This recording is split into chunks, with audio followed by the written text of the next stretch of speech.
Кубанычбек Исабеков: мекенибизге келе албай калган жарандарыбыздын сыздаган ыйы, кайрылуулары жүрөккө оорутат. Кубанычбек мырза, мамлекеттик кызматтарда иштеген тажрыйбаңыз мол инсансыз. Кырда оорлоп, жогору жактагылар алапайын таппай жаткан мезгилде сиз билип, бирок башкалар этибар албай жүргөн маселелер бардыр. Мүмкүн жогору жактагыларга бере турган кеңешиңиз бардыр. Бүгүнкү оор мезгилди эске алып, Кыргызстандын бийлик системасын, облус, район, айыл өкмөттөрдүн маселесин, айлыктарын карап чыгып, макул болушса, кырдаал кыйын учурда шартка көнүшсө, патриотпуз десе айлыктарын азайтып, врачтардын, укук коргоо органдарынын карантин учурунда тынымсыз иштеп түйшүк тартып жаткан кызматкерлердин айлыктарын жогорулатышыбыз керек. Бул биринчи кеңешим. Экинчи кеңешим өкмөттүн структурасын карап чыгып, кээ бир тармактарын бүгүнкү күндүн талабына жараша көтөрүш керек. Мисалы, миграция кызматын. Мурун мамлекеттик комитет ачылып, Айгүл Рыскуловна деген айымыбыз жетекчи болуп, Россияда, Казакстанда бир топ өкүлчүлүктөр ачылып, мигранттар да шайлоого катышып, диаспоралар иштеп, мигранттар конституциялык укугун сезип, шайлоого катышканга шарт түзүлгөн эле. Азыр аларга мурдагыдай шарт түзүлбөй калганбы деген ойго келем. Анткени дүйнөнү дүрбөлөңгө салган коронавирус илдети чыкканда миңдеген жарандарыбыз Россияда, Европада, Туркияда, Эмираттардан мекенибизге келе албай калышты. Алардын Кыргызстанга келе албай азап тартып, аэропортто отурганы, сыздаган ыйы, кайрылуулары жүрөк оорутат.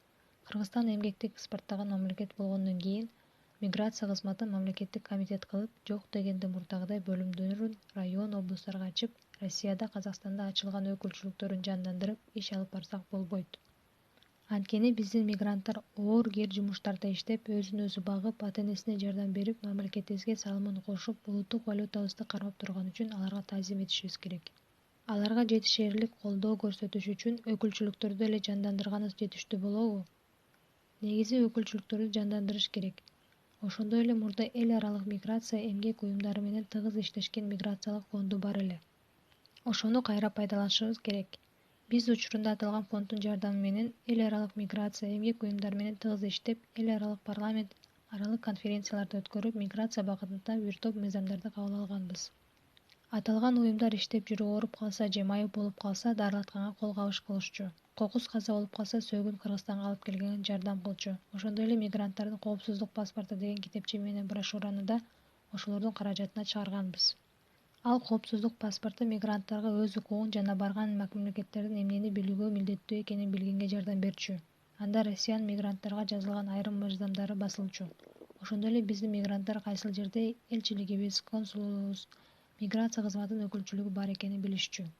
Анда диаспоралардын аты жөнү, электрондук даректери, телефондорунан бери жазылчу. Кокус бир нерсе болсо, ошолорго кайрылып турушчу.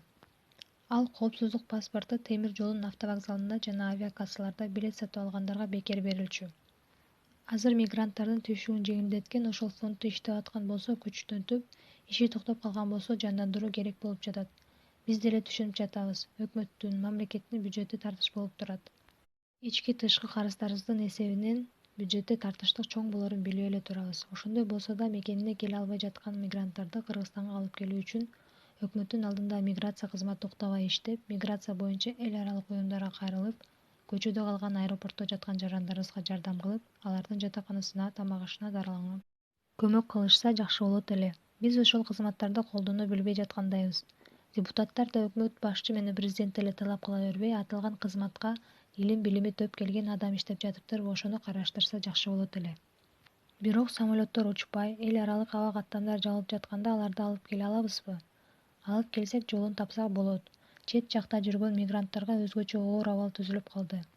Аларды каалайбызбы, каалабайбызбы, өз мекенине келгенге тиешелүү шарт түзүшүбүз керек. Эгер мен сөз кылган миграциялык фонд иштеп жаткан болсо, ар бирибиз өз каражатыбыздан жардам кылып, сыртта калган балалуу, оорукчан мекендештерибизди Кыргызстанга келишине шарт түзүшүбүз керек. Булак Назар Ньюс.